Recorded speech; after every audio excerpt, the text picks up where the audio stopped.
قومی ٹیم کے white ball کپتان بابر اعظم نے انکشاف کیا ہے کہ وہ شاہین افریدی کے ساتھ اختلافات کی افواہوں کو سن کر حیران ہے۔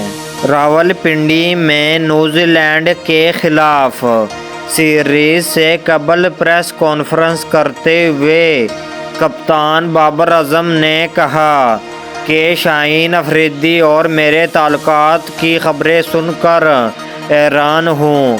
ہمارا ایک دوسرے سے بہت اچھا تعلقات ہے۔ انہوں نے کہا کہ شاہین افریدی اور میرا ہدف پاکستان کے لیے کھیلنا اور میچ جتانا ہے، یہی ہمارا تجربہ ہے۔ بابر اعظم کے بطور کپتان کا باضابطہ اعلان ہونے کے بعد سوشل میڈیا پر افواہیں گردش کر رہی تھیں کہ شاہین افریدی کپتانی سے ہٹائے جانے پر ناراض ہے، جبکہ بابر اعظم سے بھی ان کے تعلقات خوشگوار نہیں۔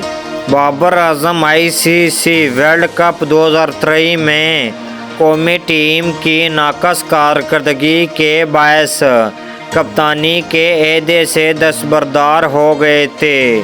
اس کے بعد شاہین افریدی کو T20 جبکہ شان مسعود کو ٹیسٹ فارمیٹ کا کپتان مقرر کیا تھا۔